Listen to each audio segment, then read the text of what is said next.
Igama lami nguPhakama wakwaShembe. Ngiwumzukulu wenkosi Nazareth uJohannes Galile Shembe owahamba emhlabeni ngo-76. Kusho ukuthi lesi sihlalo engihleli kusona esabo omkhulu. Ngikhuluma ngobaba mkhulu umqalo wendlela Nazareth Shembe. Ngikhuluma ngobaba mkhulu wesibili ubaba uJG uGayile Shembe lo engiphuma kuyena ke mina ngokuzalwa. Ngikhulume ngomkhulu wami omncane waMos Khula Shembe inyanga yezulu. Ngikhulume ngekhehla lami ke likhona eliphilayo uThimo lonkosazana uMV Shembe. Kahle kahle sisonke nje kulomndeni wasePhakameni siyinto eyodwa ehlangene ukuthi nje isihlalo esihleli kusona siyasinda ngoba isihlalo esisibambele amakhehla. Ngakho ke ngowegazi futhi ngiyinzalo yakhona ePhakameni.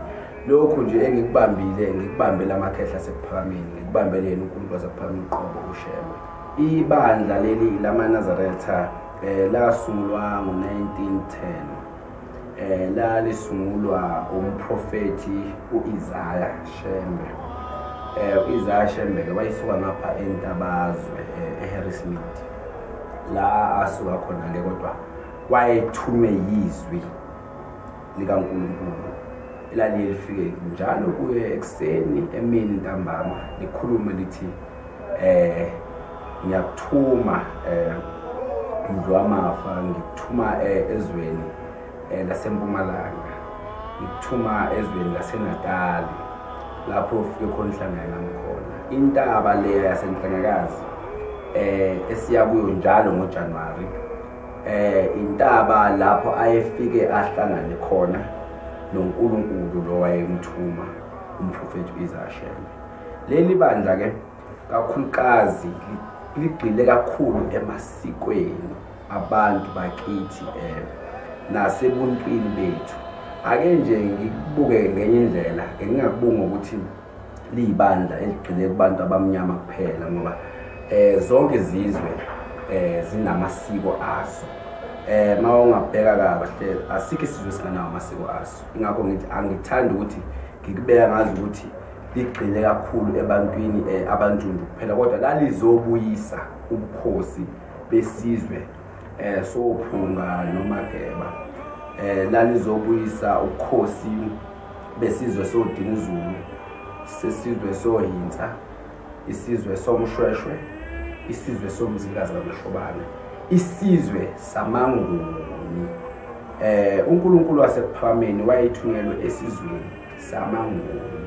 Kodwa ke akusho ukuthi uma ungesinye isizwe awuvumelekanga ukukholwa lapha ePhakameni, ngoba khona la asho khona umprofeti athi abansundu nabamhlophe liyabamema leli lizwi, libamema kumnikazi wabo abantu. uShembe ke thina simthatha njengoNkulunkulu wethu. Siyakholwa futhi ukuthi uyinhlabathi, uyimveli, uyilapha kwavela khona umuntu emhlabeni. Mangithi uyinhlabathi ngizama ukuchaza ukuthi siyinhlabathi thina abantu abansundu. Siyakholwa ukuthi uNkulunkulu wasikhumbula nathi unelizwe lakithi lama-Afrika, wasilethela uNkulunkulu ozawufike akhulume ulimi lwethu, ozawufike futhi abe nezinwele ezifana nezethu, ozawufike futhi abe nesikhumba esifana nesethu. Uyeke uShembe loyo. UnoShembe ke umoya noShembe wenyama. uShembe womoya umbiza kanjani nahle izimangabe kwenzeka ingozi. Kwesinye isikhathi nenizwe umuntu mangabe ethi weShembe kuyafana nokuthi athi umuntu ala uala uNkulunkulu wenkolo enye yabezizwe, kodwa uma ukuzwe abezizwe baye bathi uala uNkulunkulu. Kuyicishe kufana ke nathi uShembe uNkulunkulu kithi thina abantu abamnyama. Ingakho lithi iBhayibheli kwesinye isikhathi ngiyawulivezela uNkulunkulu kubantu bakini abe njengawe. Ngiyawubeka amazwi ami emlonyeni wakhe, uyawukhuluma ke kubona konke okushiwo yimi. Zonke izizwe ngiyakholwa ukuthi zinabaprofeti bawo. Nezizwe zamaChina sinoBuddha, kuneHinduism, kunenkolo kaAllah, kunenkolo yamaJuda, kunenkolo futhi yobuNazaretha. Inkolo yobuNazaretha ile nkolo yamaNguni okuyilapho sikholwa khona ukuthi uNkulunkulu wasilethe lo mprofeti onguShembe. uShembe nasiqu sakhe uyinyama, kodwa yini yenza ukuthi simbize ngoNkulunkulu na? Ingoba uNkulunkulu yona nto emhlabeni, siyisizwe samaNguni, siyisizwe sohinsa, siyisizwe somshweshwe, siyisizwe sosikhukhuni, siyisizwe songungunyane ngeke waqeda amakhosi awaqedwa. Kodwa ngisho ukuthi ke siyisizwe sama-Afrika, iyona into uNkulunkulu asikhombisa wona emhlabeni, sayithanda futhi weza ngenkolo ngoba amanye amakhosi ayekhona ayeze nje ngokuzobusa umhlabathi. Sasiqala ukubona inkosi emhlabeni eze ngokuzosifundisa izwi kaNkulunkulu. uShembe wafika emhlabeni wasifundisa izwi kaNkulunkulu. Obaba bethu babengalazi, abanye babezilusela izinkomo zabo, abanye bebengafuni ngisho nokuya enkonzweni ngoba phela leli bandla njengoba ngiqale ngo-1910 nje, kusukela lapha ko-1867 kuya ko-1880 wayeselikhona ilizwi lakhe uMvelinqangi elaselikhuluma ngaphakathi kwamakhosi akwaZulu ukuthi ukhono zayo, ukhono othunywe uNkulunkulu. Ngoba ngiyakhumbula kunesihlabelelo ababeke basihlabelelo sidala abantu uShembe engakafiki, sasiye sithi lesi sihlabelelo, weyise wamakholwa khulula umoya wami ngize lapho khona ekuphakameni, khulula umoya wami ngize lapho khona ekuphakameni, weyise wamakholwa khulula umoya wami ngize lapho khona ekuphakameni. Babe bahlabelele kanjalo ke, babehlabelela bengakamboni ngisho umbona uShembe ngaleso sikhathi, kodwa babezwa ukuthi ukhona ozayo ovele ezulwini, othunyiweyo uNkulunkulu, othunyiweyo ngamakhosi omhlaba kuba azosindisa ilizwe lama-Afrika. Ngiyabonga.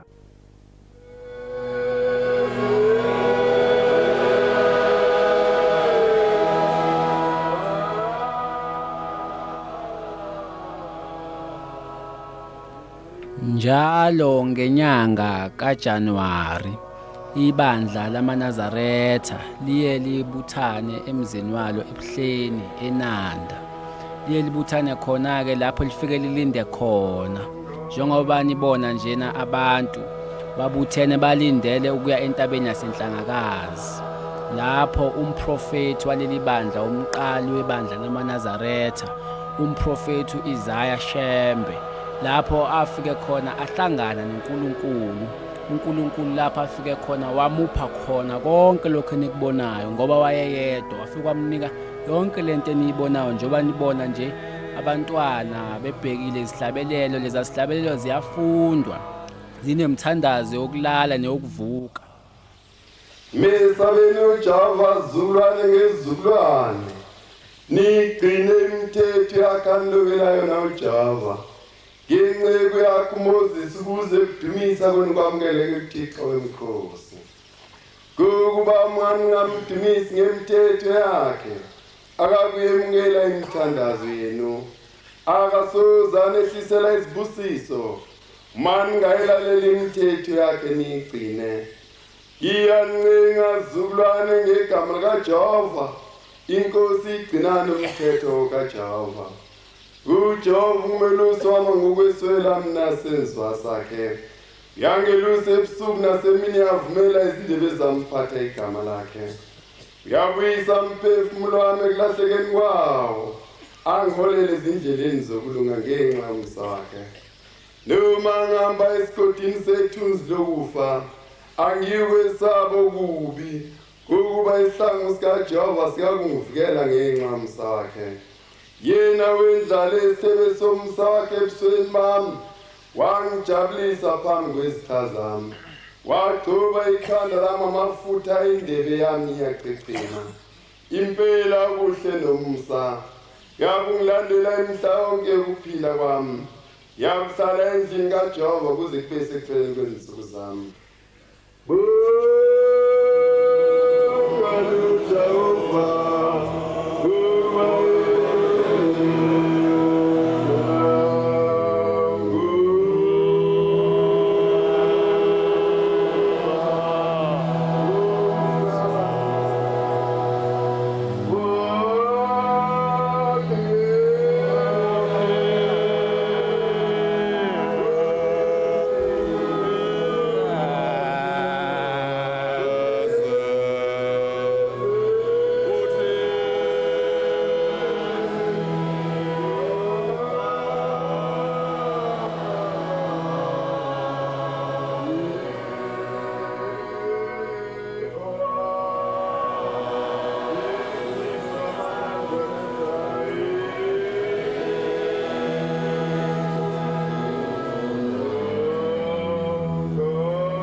Amathambo babamkhulu ayomangala ezwini uNkulunkulu ingane zabo sezidukile seyiqala ukwabiza ngehlamba abantu bangamadimoni bahamba obaba bayomangala enkosini enkulu yasezwini inkosi enkulu yasezwini yahlola ukuthi ubani ongasayoqaqa leli findo eselakhiwe emhlabeni wasebona umuntu ongcwele yedwa emhlabeni wathola uShembe wamthuma kulelizwe ukuba azoshumayela ivangeli ukuba sihlambulule obaba bethu ezihlambene sesibathuke zona sithi bangamadimoni wakhetha uShembe ukuba zoba umlomo wakhe phakathi kwamaZulu wonke umhlaba. Njengoba ke nibona ke njengamanje baqeda ukufunda umthandazo wesabatha konke lokhu ke yikho abakuthola uNkulunkulu bekunikwa kule ntaba yaseNhlangakazi. Njengamanje ke bazosikhombisa ke ukuthi kanti nabo iBhayibheli bayalifunda konke lokho abakwenzayo kulotshiwe eBhayibhelini elingcwele kaNkulunkulu. Igama lami enginamiyalezanga ukuba alikhulume noma ekhuluma egameni lezinye izithixo lo mprofeti uyakufa impela. Angazi noma wena ubizwe yilo ilelo lizwi. Uma ubiziwe ilelo lizwi hlukanisa izinto manje sufikile kuboka lelo lizwi. Ayikho futhi indawo iyo lena. Njengoba sikhuphuka ngesentabeni silandela izwi. Ayikho into esilandelayo. Siyolalela izwi phezu kwentaba. uNkulunkulu makasize konke efikayo lapha entabeni Nazareth amahle Nkosini. Angathi singazama ukukhokhela nasendlini zethu sikhokhelane khona umsindo omkhulu kakhulu masilapha phezu kwentaba. Khona into azokukhumbuza yona bantu bami. Ngoba ubona njena intombi endala leyana igqoke izembatho mawubhekisisa kahle izembatho abazifakayo izembatho zendlu yakwaZulu izembatho ezayigqokwa kudala ukukhombisayo ukuthi konke abakwenzayo bakususela endlini yabantu abamnyama izinto abantu ababengasavunyelwa ukuthi bazifake inhloko nje liyana bayifake ekhanda nobuhlalo ke ababufakile ke ekhanda ke amakhosikazi ayafake nezidwaba njengoba ubabuka nje insizwa lezana befundisi labana njengoba ubheka futhi lapho uyambona umama loyana ufake yona futhi inhloko ekuyona into eyayifakwa indlu yabantu abamnyama eyayifakwa omama kwakuyilona dukulana njengoba ubhekisisa nje laphana umkhokheli loyana webandla njengoba ubheka nje isiphiko esimnyama lesiyana esishoyo ukuthi uwumgcotshwa kaNkulunkulu uwumkhokheli webandla lamaNazaretha abakhokheli bakhona bafaka iziphika ezimnyama. Njengamanje ubaba uShembe uzovala inkonzo yasekuseni ngomthandazo. Asibheke enkosini. Nkulunkulu wawukhokho bethu. Baba siyabonga ukusingatha kwakho kulonyaka ophelile sawuqeda siphilile. Sibonga Nkosi nalonyaka sesiuqalile abaningi bengawuqalanga.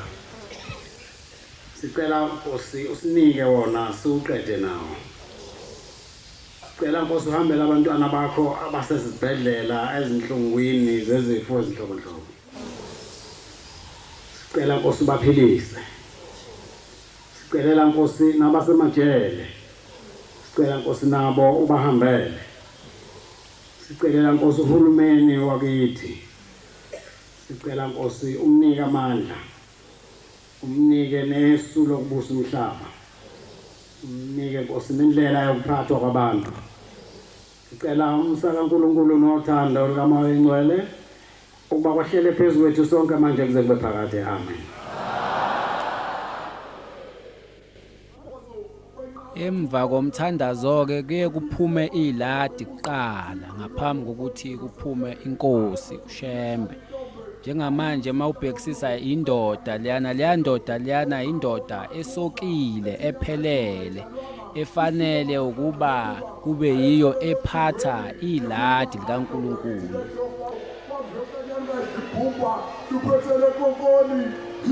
Kwangashokena kwakusho umdalo wethu wathi lodalo edlula uthi lungelo lwakamdluli luphethe umhlela umhlophe onjelo ndlela siyakhanya ujakadulisa imbongo leyintathu saqubula kwavaleka indlebe zababelalele zibonga ukubona ngabasezulwini wasezulwini wahlehliswa kwancama amadlokovu ebona kwakhe bezimango bemthini bamsola bengaqondi bathi nendeni kwaphinda kwasupana ngubani wasempande wasijame ngesimnyama isigqoko phezu kwedwala waqeda ukugaga usimangaliso simanga isikizana noqothu kehalalisa isililo ngesamabhengwane kuphela athe zakhe impande hobolo zisiba namaxhopho zisalela batha guqiso amadoda namadodakazi akithi adeliswa lesizwe umchief ovolino mathebethebana thina sithi inhlava ebizelayo ubusisiwa wena wedwa okulokho hawulela abathuka ezingena amaqhime zona zihamba insele njalo ashiya isinga ngonontanda kamvelini bathu bahle kujabula entateni ababamba amakampani bagomoshela bawela bekhaphuzela umfula sehuze xa shosho ezulwini egabathi Nhlangakazi kathondela ingididile beyixaka beyixuza imqondo ngejontana nasengone kwaneni Nkosi.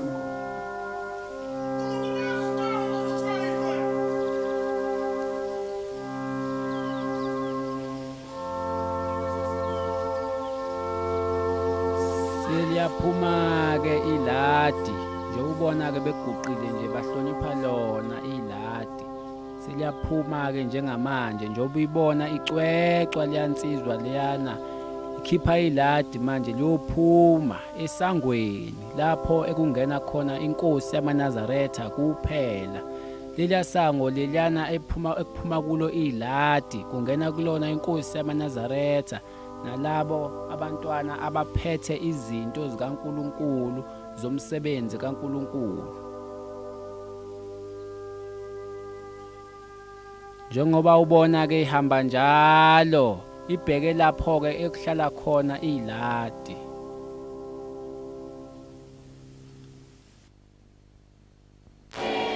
Njengamanje ke umholi webandla lamaNazareth useyaphuma ke njengamanje inkosi yamaNazareth siyahamba njengamanje ilandela iladi njoba iladi seliphumile. Mawubhekisisa kahle laba abantu bakhuza ingcwele ngoba njengamanje sekuphuma uNkulunkulu wabo, uNkulunkulu wendlu emnyama, indlu ensundu. Iyaphuma njengamanje inkosi mawubhekisisa kahle iphuma kulo futhi isango lele kuphume kulona iladi. Njengoba ubona nje abavangeli laba bebandla lamaNazareth yiba abavangeli laba bafake nemqhele lezinto abayifaka emakhanda kuthiwa imqhele zifakwa ngesabatha kuphela njengoba namhlanje nje kuusuku lwesabatha usuku likaNkulunkulu lwesabatha bafaka ke imqhele ke bavunule ngamabheshu bafaka amabheshu mabeza enkonzweni yesabatha. Imqhele ke lena bayifaka ngesabatha kuphela kuthi ke makuvunuliwe ke baphinde bayifake.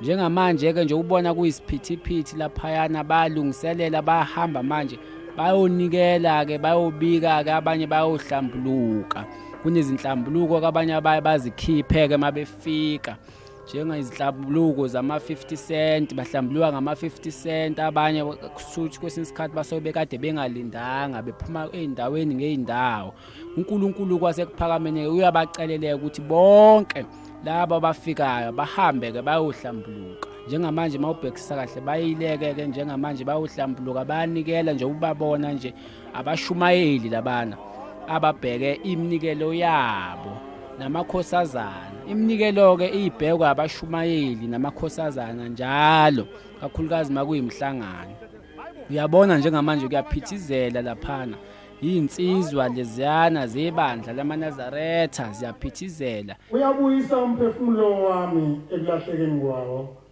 angiholele ezindleleni zokulunga ngenxa yomsawakhe noma ngihamba esigodini sethu lokufa ngikwesaba ukubi ngoba isihlangu sikaJehova siyakungivikela ngenxa yomsawakhe uyena wendala isithebe somsawakhe ebusweni bami wangijabulisa phambi kwezitha zami wagcoba ikhanda lami ngamafutha indebe yami iyachichima impela okuhle nomsaka kungilandela imihla yonke yokuphila kwami ngiyakuhlala endlini kaJehova kuze kusupheleni kwezinsuku zami khumbula-ke ukuthi namhla wenze isivumelwano noJehova uNkulunkulu wakho sokuthi uyakuhlala endlini kaJehova kuze kusupheleni kwezinsuku zakho ngaphuthi ukumkhonza uJehova uThixo wakho ngale mina kuvuse ngayo ebuthongweni obe ulele unganalwazi ukuthi uzobuye uvuke yini. Isithombe lesi enisibonayo esenkosi yamaNazaretha okuyiyona inkosi yesithathu uAmos. Njengamanje-ke kuzolandela inkosi yamaNazaretha okuyiyona eyathatha emva kwenkosi yamaNazaretha uAmos okuyiyona-ke njengamanje ezosipha inkonzo. Mawubheka kahle-ke laphana-ke balindele-ke abantwana basezulwini njengamanje balindele-ke izwi-ke elizophuma kumnikazi wabo inkosi yamaNazaretha okuyiyona inkosi yesine njengamanje okuyiyona umholi webandla lamaNazaretha. Mawubhekisisa laphana balalele umthandazo wesabatha nje ubona bebheka isidlabelelo nje kufundwa umthandazo wesabatha kuye kuqale kufundwe umthandazo wesabatha makuqedwa komthandazo wesabatha mase kulindelwa-ke izwi-ke laloyo-ke ozophatha inkonzo. Angathi-ke namhlanje-ke inkonzo izophathwa uye uqobo umholi webandla lamaNazaretha inkosi uMV Shembe.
ngibuka le ndaba enje namaNazaretha ngikhumbula amazwi abathi ashiwo ubaba elanga lamalanga lathi ngoke ngibone sengokhela umlilo ngoke ngibone ukuthi ucishwa ubani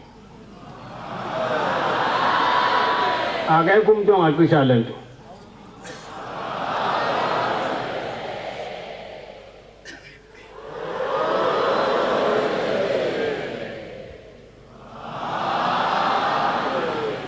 uthi baba umebhaphathisa inkosi yalakithi emaqadini maNazaretha amahle namhlanje sengimtholile ke umfowethu walapha eNazaretha ayibonge inkosi sephakama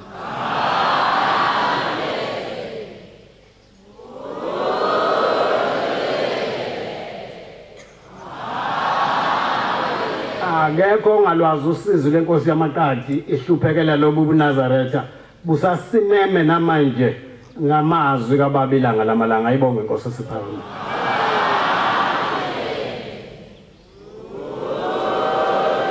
bantwana benkosi isikhathi esingekho ngomthetho ngaba kufunda umthandazo natetelwa nayo bopha lemthwalo lapho linoyibopha khona ngoba indlela yakusasa yesinda kodwa soyihamba ngoba zamaNazaretha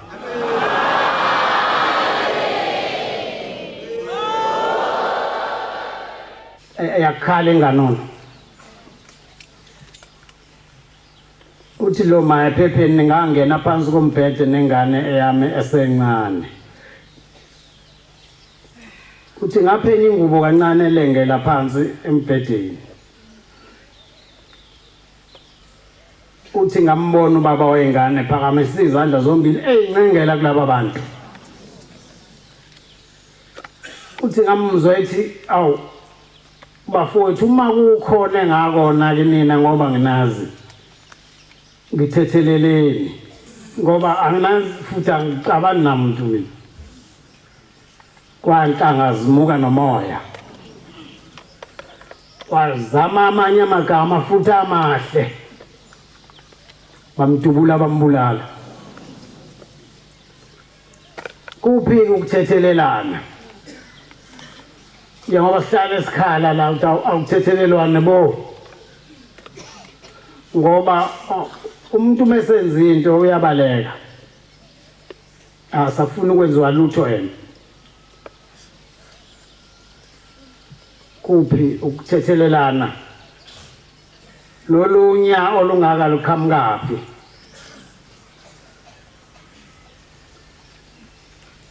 uNkulunkulu wasithanda amaNazaretha sehlukana nalezi zinto la kufa khona abantu kangaka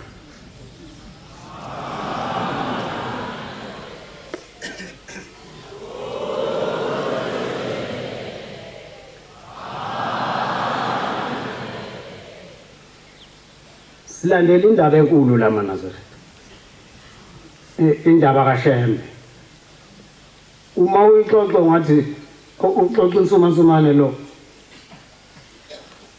insizwa la yakhona la kwamakhelwane sesifikile la ifike kumina la ngaphakathi ikhali inyembezi hawu kwenze njani bo baba ngiyabulawa abantu bakubulala ngani ngezandla senge ngashawa ngezwa yonke into ngathwalwa ngawujijela emhosheni kuthiwa sengifile Shembe wangivusa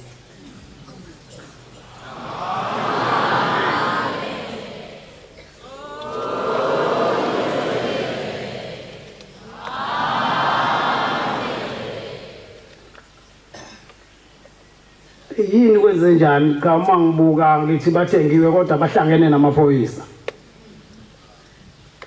awu kade befikile futhi izolo ekhaya kithi bangithatha baya nami epolice station kwathiwa ngifike la epolice station ngo-8 ngiphethe u-2,000 rand uma ngawuphethe ngize ngazi ukuthi usuku lwami lokugcina ngiyababona laba bantu yibo laba bengijikijele emkhosheni sengiyabona ukuthi ayekhona nawo lapha engayifakile i-uniform usengiyobulawa manje baba ngizozwa kuwena ukuthi konje ngizokwenza njani ubuye ngakhumbula ukuthi konje ngiyiNazareth noma kahle ngagcina ukuze esontweni sengikhumbula konke khona uShembe osisizayo angize kuwe ngizokharta usize phela ukhuluma njalo yakhala awu ngithi konje Nkosi yami ngizokwenza awukhumbula ukuthi konje ngacela kwa baba ukuthi banginike amandla okwenza lezi zinto ngoba angazi lutho ngiyingane ngase ngibuza kuyena ukuthi unazo izithombe zobaba ubaba omkhulu ubabelanga nanyanga ezulu uthi baba nginazo ngathi bathe fika ngasikhatsini uthi bathe ngifike ngo8 kodwa baba ngoba ngisasebenza nginawo lo 2000 ngathi akusho lutho lo uzofaka ke lezi izithombe izona ezizokhokhela lo 2000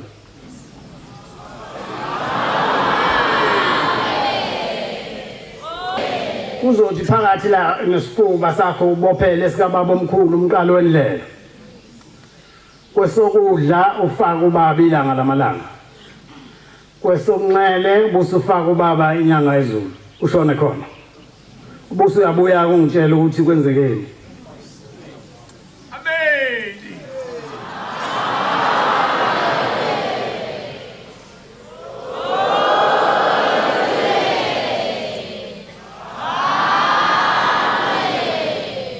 uke wathi ngabazwa kodwa baba ngoba 2000 anguphethe ngathi akunalutho sengiqedile nje mina ufakazi bokubaba wakho behamba nobaba wakho ukhona la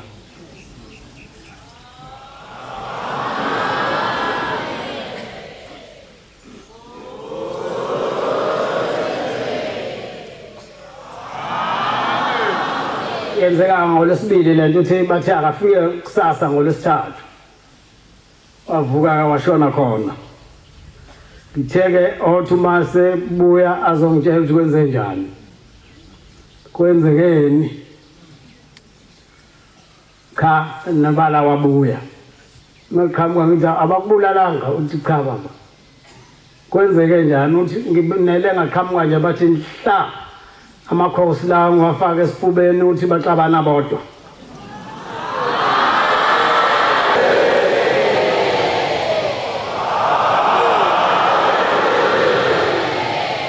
omunye ubuza ukuthi wenzeni lo muntu nomunye uthi hayi angazi mina omunye uthi hayi mtshele nahambe lo muntu kwagcina kanjalo ayibonge Inkosi kulesibhayini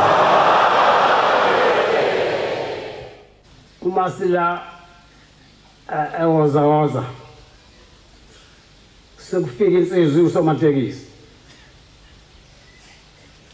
baba ngizobonga bengithengelwe igebengu ngiyabona ibo labo zakwethu sisebenza nabo ngoba kuyabulawana ematekisini angisilwe eNazareth kodwa ngatshelwa umunye ukuthi uma ngifake lesi sithombe washo sikhomba sikhona kuyena ngiyosinda noma ngaba kunjani uthi ngithe ngihamba ngemoto base beyayimisa insizwe ezintathu kanti izo lezi ezithengiwe ukuthi zasezingehlisa phansi ngasekhipha ibhamu uthi esinye sazo sasesithi la leso sithombe sathi hayi bafowethu manini ngeke silunga sinakumbulala umuntu akaShembe ngoba nathi kuyoshona singekho ayibonge Nkosi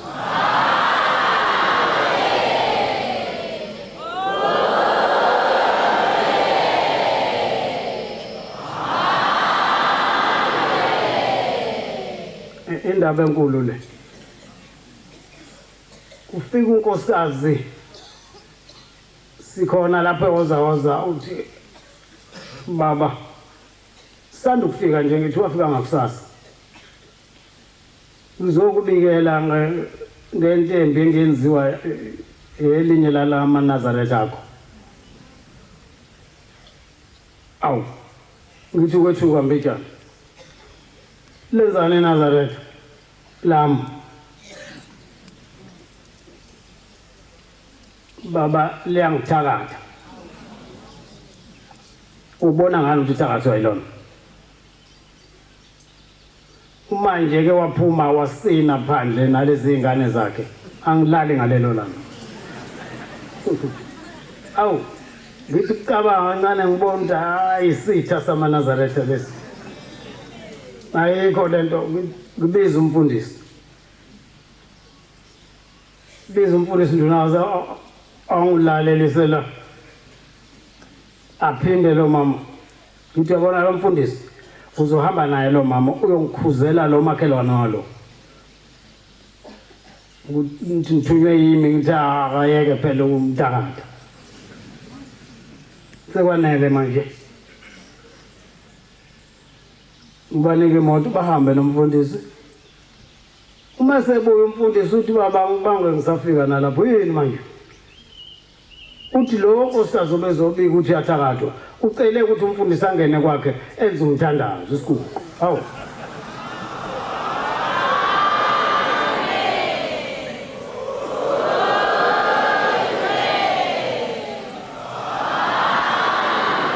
ukhuluma lento nje kanti uye owethuka lo iNazareth useyafika ke lo iNazareth useyizwile le ndaba usezongixoxela cha baba ngizwile ukuthi kade sezokhuluma ngami umakhelwana wami babuhlale sethuka njalo njengoba senza isonto njalo ntambama nasekuseni aphume nendodakazi yakhe asethuka athi silandela umuntu ngithi nawo kanti yemlandela abanye animbuza ngathi wemlandela aba uthi simbuza angaphenduli ngithi usabani uthi usaba ukuthi ulandela umlungu uthi usabani umlungu useyathula lana indaba enkulu le Nazareth kunemfihlo la enkulu efihliwe iqiniso lifihlakele lenkolo kukhona la libhajwe khona uyazi umuntu onsundu umeke kwathi elele waphupha umlungu ugijima kakhulu ngakusasa efuna izinto zokulungisa lento niyakwazi lokho manje sekwenze njani phone landela belungu ningamkhonza kanjani ngamthandaza kanjani uma umphupha ubusu uhamba ugquma ukhathi ubhala zonke yonke lento ngoba usutha kathi wephela uyazi ukuthi naye njalo mangasaphupha umuntu omnyama hayi ngeke kalala ayiphela ngayo yonke into yakubo kobelungu la uthi umlungu mina likho idlozi lesinye isizwe elilekelele esinye ngempela akukho lokho ithi Inkosi uJesu sekufike umama uhamba nondodakazi wakhe uyahayeza uphethwe idimoni sebemncengela ke abafundisa baba usibangela umsindo yakhala lo makoti lo mntwana manje uphethwe idimoni ithi Inkosi umsondeze ithi kodwa waseSamaria lo amaJuda lawo ithi Inkosi uJesu ngiyazi ukuthi mina ngithunywe kubantwana bakwaIsrayeli kuphela manje ayizwakali lento uma esho umntwana womuntu ethi ngithunywe kwabakwaIsrayeli kuphela usufuna engathi uthunywe kuwe usukhala kangaka ukhalela umuntu ongathunyiwe kuwe yini ube yithatha ngakho bayakhala phela kusasa nje umihlimihli kodwa azange nje athunyelwe kubona ukhona othunyelwe kubo kodwa bamnakile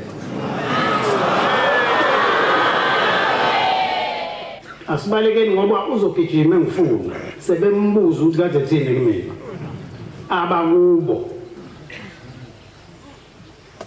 kwase kuyasuka kweziwe ePhakameni wathi gozolo isikhashana wathi asisukeni futhi manje siye eNtanda wathi uyafika eNtanda wathi cha uphuma manje nje cishe ukuthi usePhakameni wafika ePhakameni naye khona akekho shela kwaze wazibuyela kubaba omkhulu ngoba sebona into sebemkhuzile abakubo wasebeyabona nawo uthini wewe mnumzane cha Shembe iplazi lelo sengiyakunika ibonke Inkosi enkulu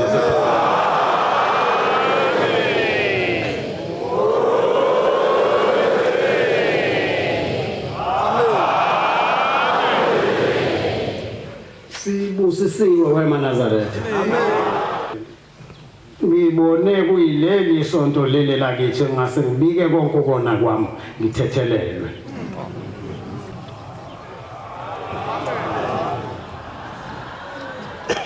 Ngithe ukuthula nami njengalabo abanye abathulile bangasho ukuthi amen. Iyathulisa le. Iyathulisa impela ngoba manje izingane zethu mazingasilandeli zizohlangabezana nalento.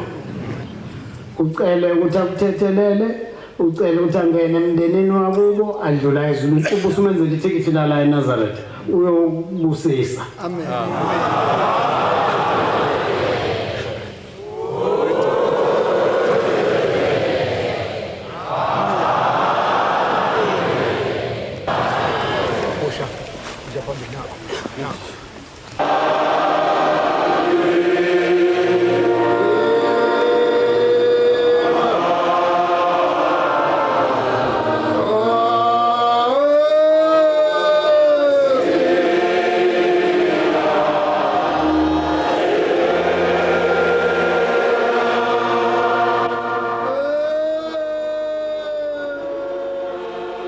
Inkosi yamaNazaretha seyizosicelela ke indlela manje kuNkulunkulu ebheke entabeni yaseNhlangakazi.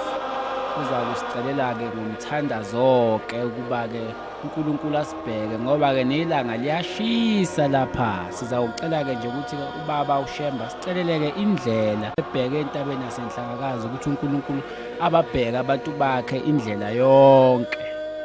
Ngoba phela ke kuhanjwa ngezinyawo lapha nezicathulo zigqoka phansi kusuke kushisa kakhulu. Manje balindele ukuthi uNkulunkulu wabo abaceleleke indlela kuNkulunkulu kaShembe ukuthi bahambe kahle baze bafike entabeni yaseNhlangakazi bengashiswanga ilanga nezinyawo zinganalutho ngaphansi. Baba ngibika nabo abantwana bakho baqhamuka kuzinkalo ngezinkalo bazolungisela kuya entabeni engcwele bazokutumisa. Ngibonga Nkosi ngoba ubasingathile baze bafika bephephile. Ngicela Nkosi uzuhambe nabo kusasa uma bephikelele khona entabeni engcwele beyokutumisa. Ubavikele Nkosi konke okubi kungabaveleli. Ngicela Nkosi isambulela Nkosi ubavikele kuleli langa elivuthayo. Ngicela baba njengoba belapha nje Nkosi bashiye imizi yabo beyikhile.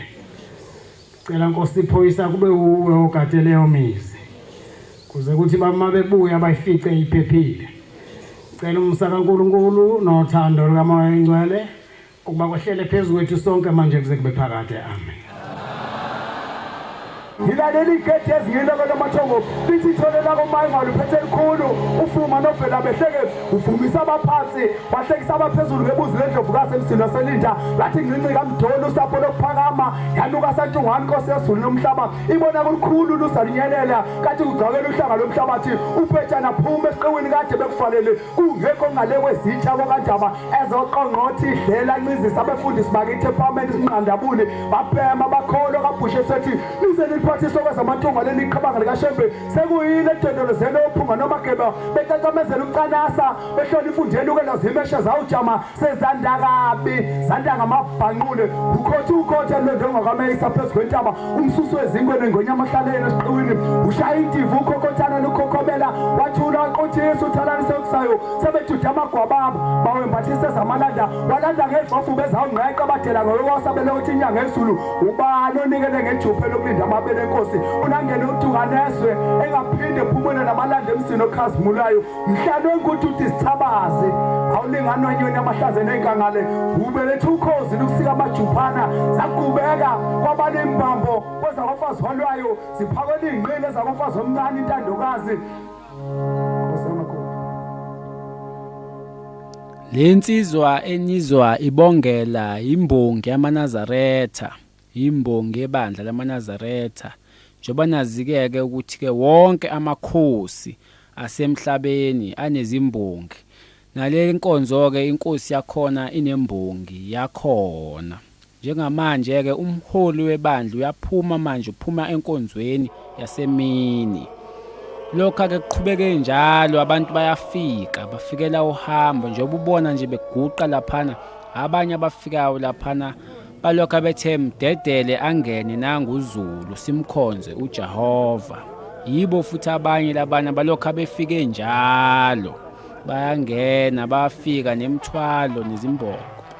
Mawubheka laphana ke izitsha lezi zikaNkuluNkulu abazithwele emakhanda sekuyingakusasa ke ekseni manje sebeyaphuma ke manje babheka entabeni yaseNhlangakazi basohambeni manje lapha phambili khamba abashumayeli abaphethe ke izitsha zikaNkuluNkulu.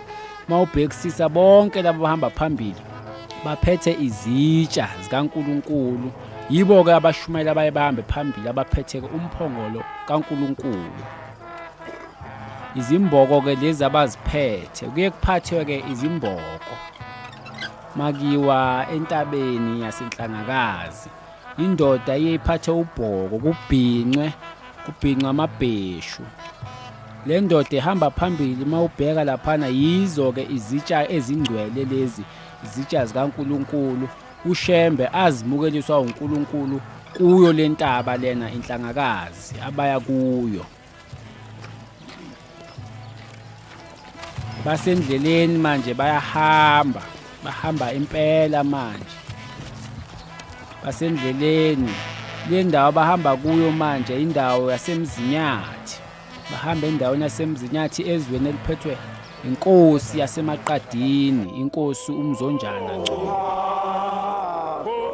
Nazi insizwa njengoba nizibona izinsizwa ziphethe izimbogo zazo. Izinsizwa zenkonzo leziyana yamaNazaretha. Kuyekhamba amadoda phambili. Kufike kube umfundisi njengoba ubona uza umkhumbi wasezulwini. Hamba umfundisi phambili. Umfundisi webandla lamaNazaretha, ubaba uNhlangakazi. Uyena uhamba phambili ohola izitsha.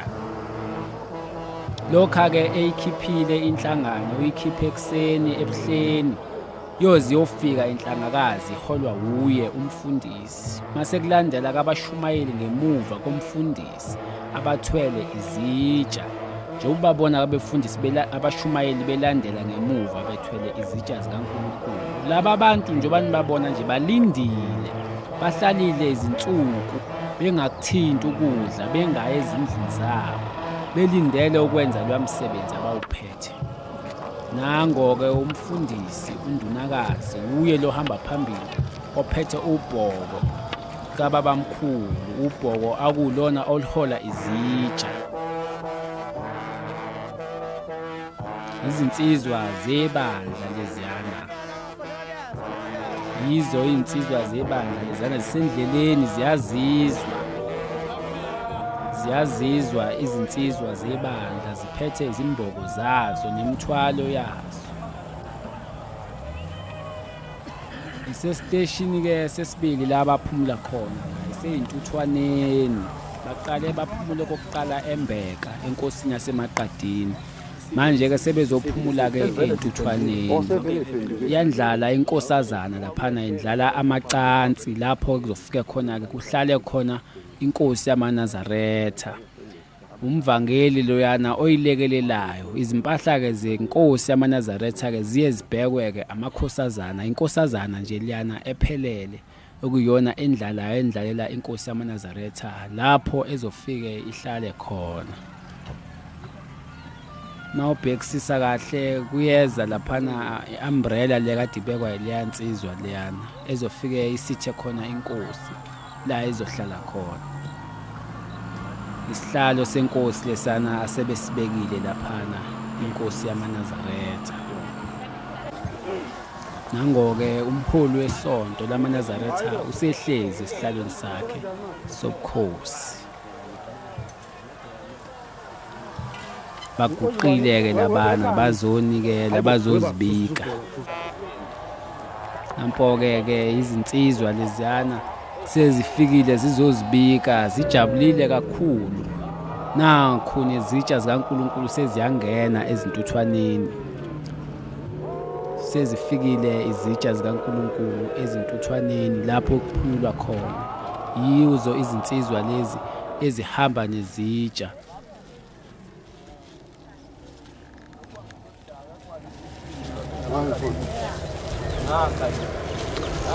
Njengoba ubona nje manje lapha abakhona basengonweni njengamanje sebesukile ey'ntuthwaneni basengonweni njengoba ubheka leya nsizwa iluka inkatha bafike lapha engonweni baluke inkatha. Lapha-ke manje sesisendaweni lapha sakha khona lento egama layo liyinkatha ibekwa-ke ekhanda sibeke itshe kuyona kanje nayo yakhiwa ngumprofeti uShembe umsunguli waleli bandla ekhuluma noNkulunkulu wayemtshena ukuthi akenze lokhu kuyisifungo-ke nomthandazo kuNkulunkulu lokhu ukuthi Inkosi ungigcinile kuze kube la abesephumula-ke ese akhale inkatha wayesefundisa-ke bonke abalandeli bakhe ukuthi bawukwenza lokhu belandela yena njengoba ngiphethelena nje ngeyami netshe lami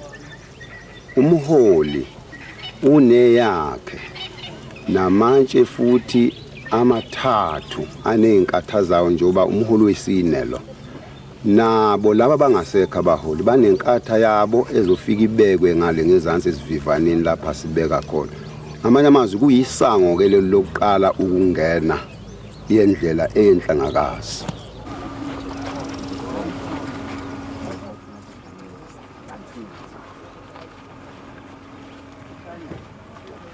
Njengamanje-ke bahambisa inkatha enkosini yamaNazaretha mawubhekisisa kahle inkatha laphana ezofike eyenele amakhosi womane amaNazaretha khona inkatha kababa omkhulu umqali webandla lamaNazaretha uprofeti uIsaya Shembe kube khona inkatha yesibili yenyanga yezulu kube khona inkatha yesithathu yelanga lamalanga kube khona-ke eyesine yenkosi uThingo lenkosazana okuyiyona ehora amaNazaretha njengamanje izinkatha zine njengoba uzibona nje Nyanga izulu bela Nkosi Mbusi amen.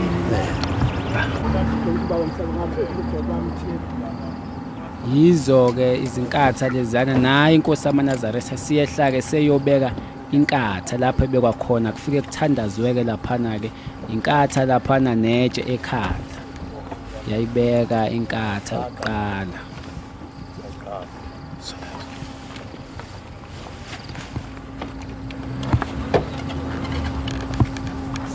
Siyathandaza-ke inkosi seyiphindele emotweni-ke seyiyothatha enye inkatha futhi nayo-ke futhi seyibeka nomthandazo wakhona.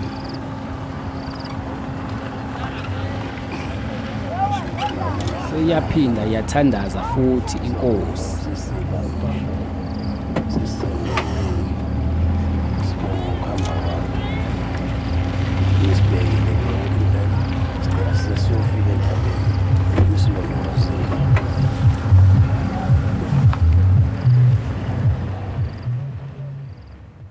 Nayo futhi inkosi yamaNazaretha ithatha enye futhi inkatha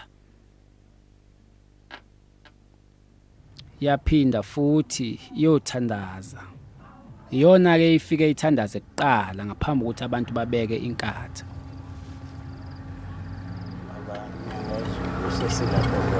Iyathandaza inkosi yamaNazaretha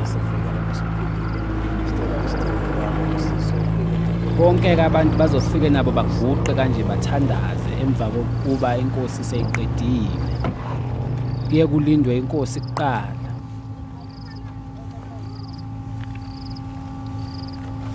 Nayo-ke seyiyobeka inkatha-ke yokugcina okuyinkatha-ke yayo-ke inkosi ekuyona eholi ibandla yamaNazaretha njengamanje inkosi uThingo lenkosazana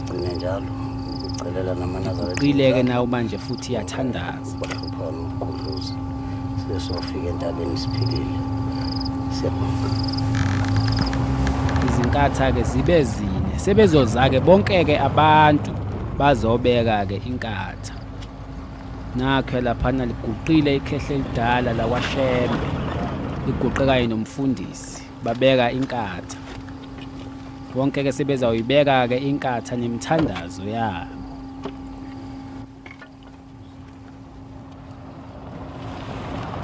Sebeseduze kakhulu sebeyeza laba abahamba nezitsha mase befika uzwa ngezigubhu nezimbomu ukuthi cha sebeseduze nabo bazobeka ke inkatha laphana la ifike khona inkatha ibekwe khona baguqe bathandaze lapha mawubuka kuyalungiswa iphalish laphana baye bathi mabesho bathi sephalishini bayalungiswa laphana balungiselwa ukuthi mabefika bafike baphuze iphalishi laba abahamba phansi abahamba nezitsha isendaweni lapha yasengonweni lapha bafike khona ke baphuze iphalishi bayeza ke njengamanje basendleleni sekuzwakele ke njengamanje izigubhu nezimbomu nakho konke amacilongo ashawayo kulendlela eNhlangakazi omama ke labana babaphekela iphalishi leliyana eliphekwa laphana kuleya ndawo leyana nampo ke sebefikile nazi izitsha seziza sezifikile ziholwa umfundisi phambili naba abashumayeli belandela ngemuva bonke laba bantu labana njengoba ubabona nje bathwele into enzima kabi laba bantu labana yanto abayithwele kunzima kabi ukuyithwala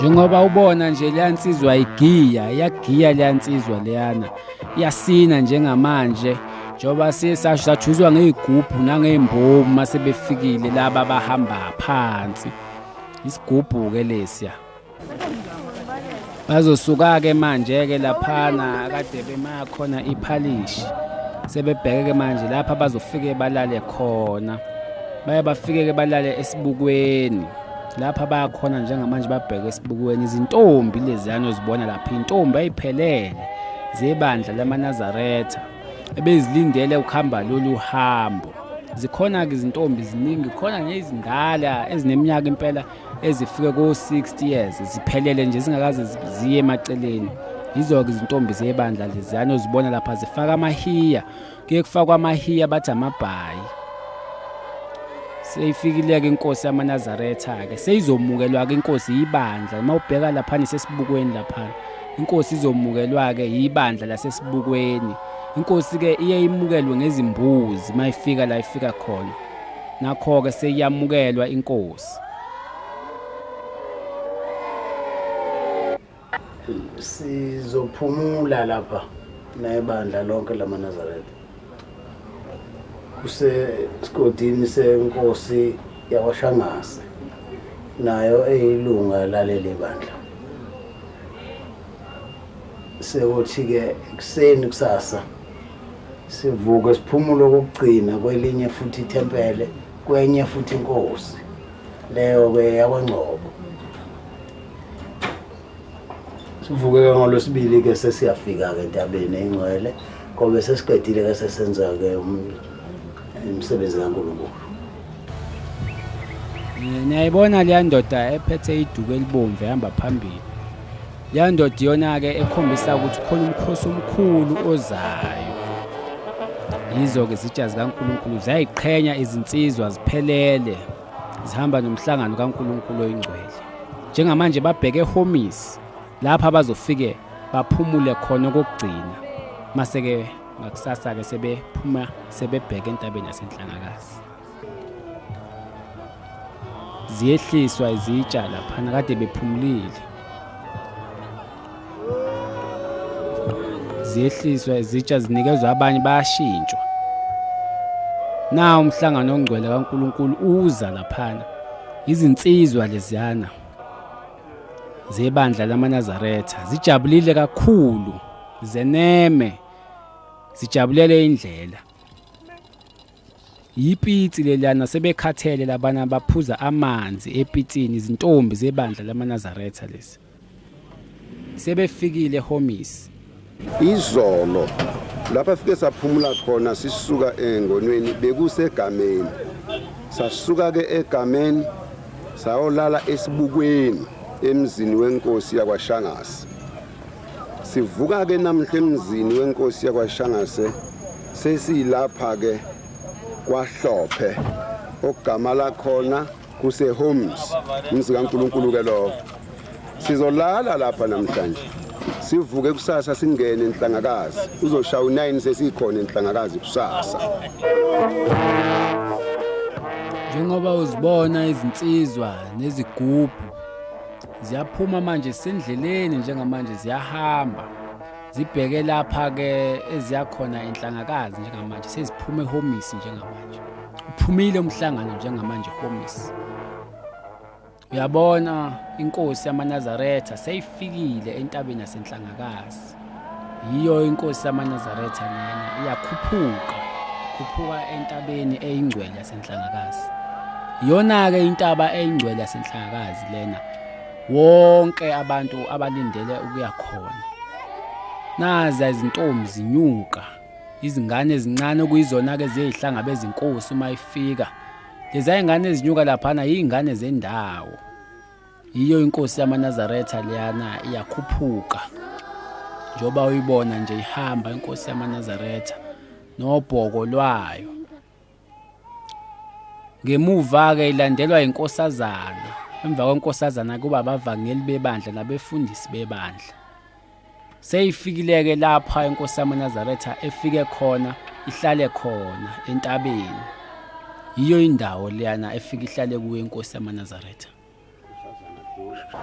mawubuka lapha ezansi kwentaba na umhlangano uyeza lapha uza kancane umhlangano ovele lapha sebeseduze kakhulu sebeza ufika entabeni sebeqalile manje bayanyuka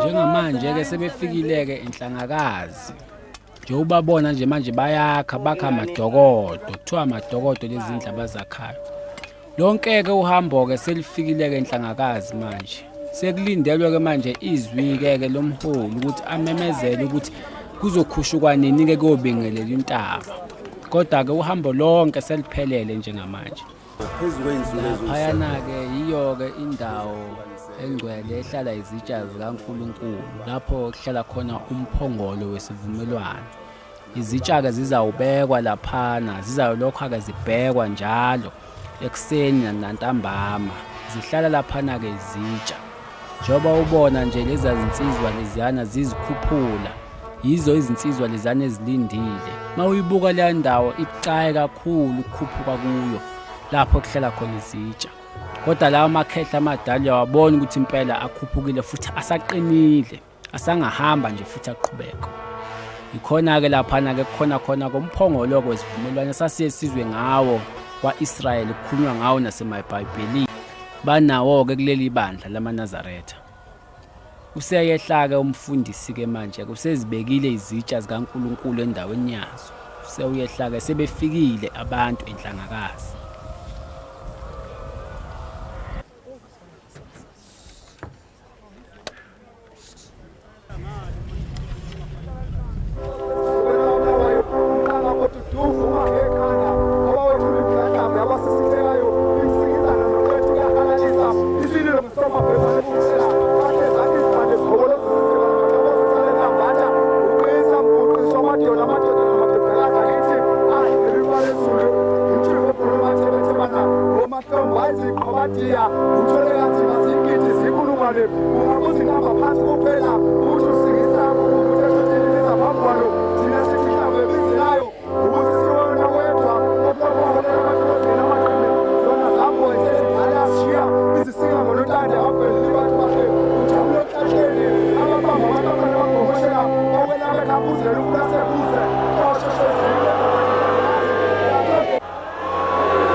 Inkonzo esabathala semini soyiphathelwa umfundisi ukhumisa inkosi ezimbusisa.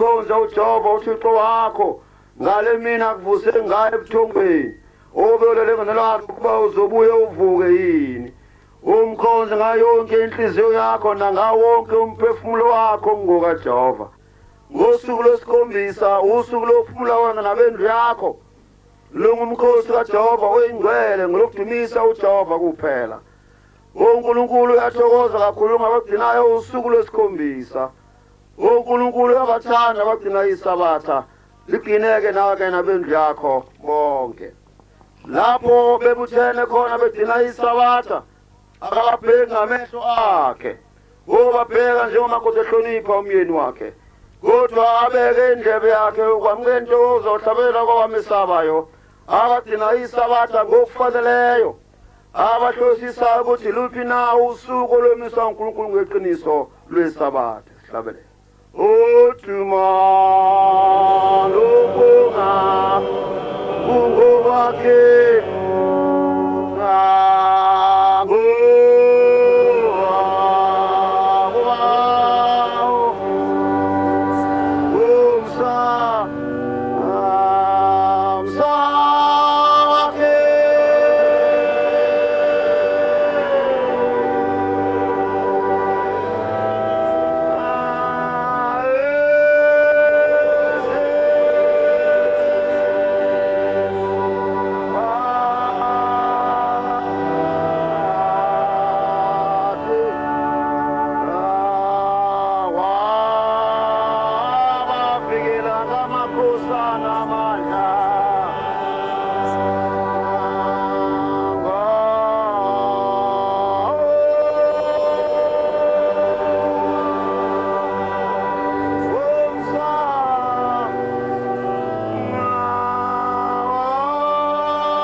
uNkulunkulu akakunika ndodana yami inhliziyo yokulalela isifundiso zikayihlo zokuthi ungamkhobekisi umakhona wakho entweni yakhe lokho kusho kungukuthi ungaboyifisa intombi esiganile omunye umuntu ungayibheki nokuyibheka isona esibi leso lalela kahle ndodana yami uhlonipha uyihlo nonyoko kwandisa izinsuku zokuphila wakho emhlabeni yiloko ungasekho iqhegu emzini wakho nifa nibancane ngoba ngigcina umthetho wokuhlonipha uyihlo nonyoko bangaze base ukuthi azizalanga lutho uma uyihlo nonyoko beke bakusola kwisiqalekiso lokho ndoda hlonipha uNkulunkulu izinsuku zokuphila kwakho yeneliswa kumthando umkakho ongaqhubeka inhliziyo makhana wakho emzini wakhe ongamfiseli okumakhana wakho emzini wakhe ongacabanga ukukhipha umphefumulo womunye umuntu kuyisono kwaloko ukuphatha umuthi ngesandla sakho ikholwa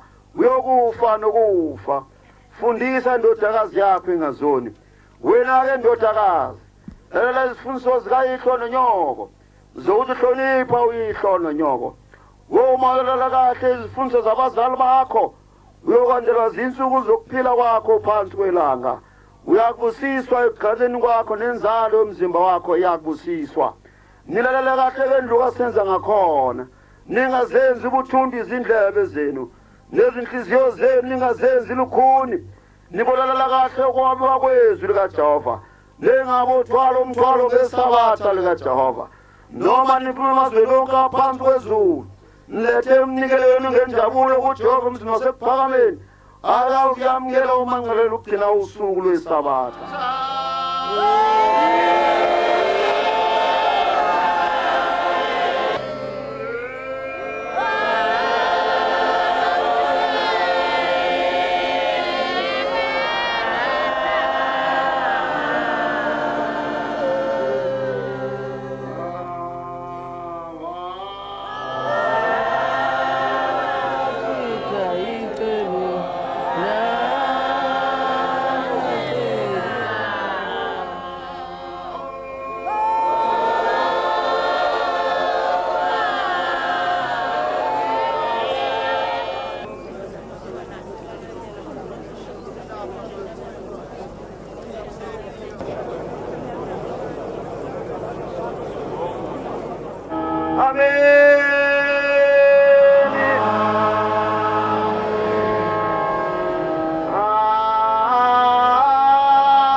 Sizophetha inkonzo esabatha lasemini ngesihlabelelo sekhulu neshumi.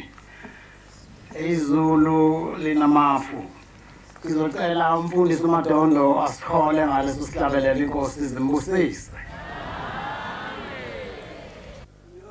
Yabona ilanga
Amen. Asibheke enkosini. Nkulunkulu wawukhokho bethu. Baba ngibika nabo abantwana bakho. Baqhamuka kuzinkalo ngezinkalo bazokudumisa. Kepha baba bafike nazo zonke inhlobo zokuhlupheka kwalapha emhlabeni.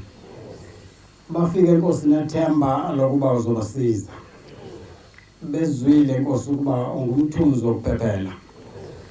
Ngiyanxusa Nkosi yamakhosi ukuthi uma bezibika simcela. Cela Nkosi usiphendule ubasize konke abakhala ngako. Ngicela Nkosi abantwana bakho abasisendleleni abeza khona lapha bezokudumisa. Kuba Nkosi uhambe wena phambi kwabo bavikele konke ongasebehlele. Ngicela umsa kaNkulunkulu nothando kaMoya Engcwele uba bahlele phezulu kwethu sonke manje kuze kube phakade. Amen.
Lo msebenzi ke umsebenzi womqalo weldela uShembe ngamayekisa kaNhliziyo izwi likaNkulunkulu ke lamphoqa ke lathi akeze la entabeni lena yase Nhlangakazi azokwenza umsebenzi kaNkulunkulu khona la ngakho ke wayengazi lutho naye kodwa uNkulunkulu wamphoqa wamfundisa uNkulunkulu ukuthi lento akayenze ukhosi lobu kukaNkulunkulu umvelinqaba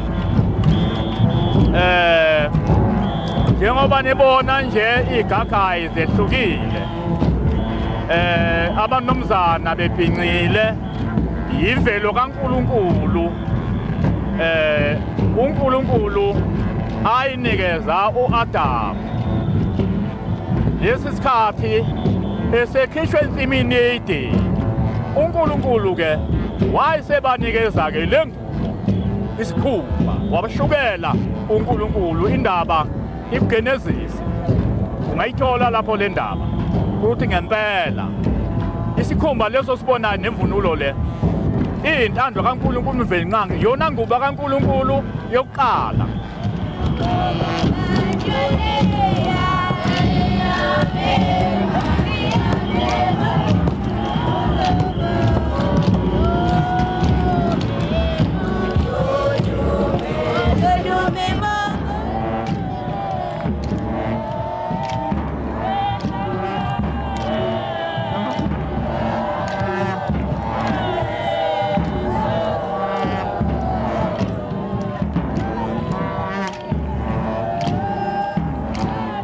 ngosuku lwanamhlanje njengoba kuyisonto la Nhlangakazi kumhla ka-10 siyaqala ukwenza umgidi phezu kwentaba.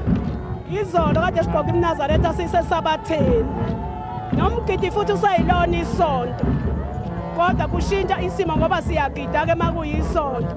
Izolo kade sisabatha sihleli phansi sigqoka iNazareth, namhlanje sivunule siyagida kodwa sisasonta ngoba sisahlabelela wona amagama lawa esisonta ngawo kodwa ashintshe kancane ukuthi azwane negugu.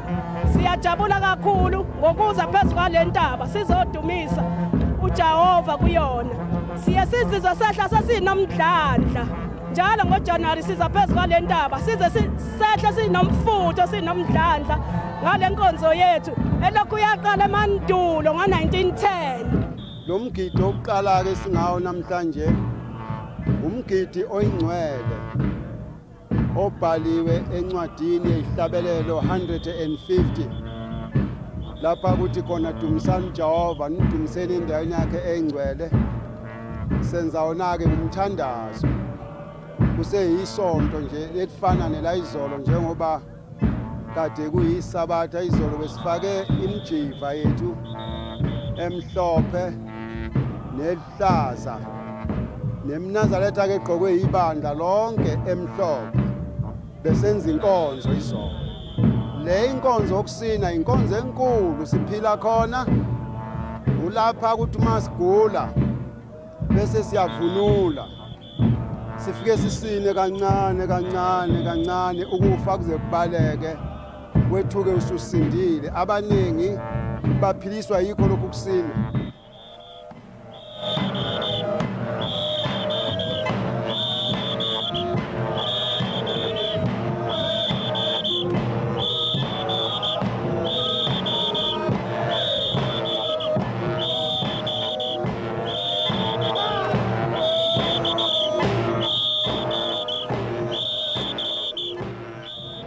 Siyajabula nje bonke nalaba esingakhonzi nabo bazosonta nabo bazobuka umgidi oyingcwele.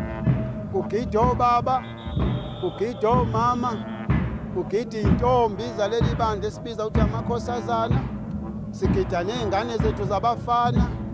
Umgidi nje uvulelekile kuwo wonke umuntu.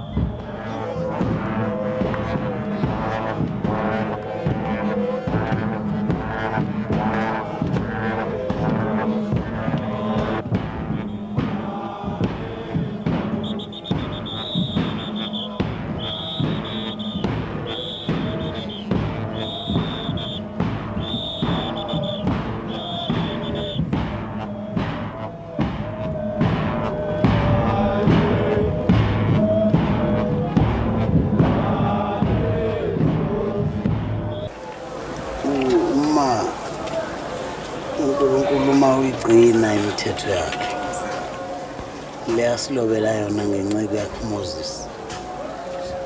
Uma ucela into kuyena uyakwenzela.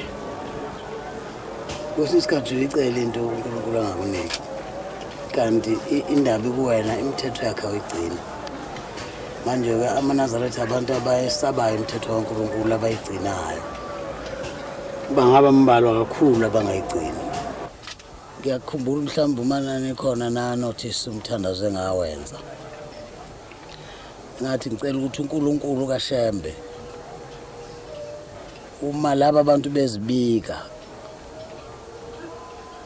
sicela ukuthi asiphendule abalungisele konke abakhala ngakho. Nebala uNkulunkulu wasilalela wathi noma beyibika bacela ukusukuma bahambe sabona abantu sebesukuma. Akuqali-ke kuningi nje kwenzeka uma imithetho nje kaNkulunkulu uyigcina. Uma ucela into kuyena uyakwenzela. Kukhona isisho sikhona lapha encwadini yesabatha ethi uma ungayilaleli imithetho yakhe niyigcine akayi ukuyamukela emthandazweni. Angeke futhi anehlisele izibusiso uma ningayilaleli imithetho yakhe niyigcine. uNkulunkulu umugcina nje imithetho yakhe konke ukucela kuyena ubone kwenzeka. Laba kuze kuthiwe banesalamusi ngendlela okwenzeka ngazo izinto. sicelile uNkulunkulu njengoba labantwana bakhe bebezohamba indlela ende. Ngase ngicela ukuthi uNkulunkulu sicela ukuthi ubanikeze isambulela ifu elizoba sitha kuleli langa ngoba besilizwa ukushisa kwalo ayi bekungalungile. Cha ngempela wasizwela uNkulunkulu. Sasithola isambulela sesize safika selibalele manje. Ngakho ke siyambonga uNkulunkulu sesiyabona ukuthi cha ukhona impela. Sihamba naye. Nani ke phela noyigcina imithetho kaNkulunkulu nenze njengathi. Ngiyabonga.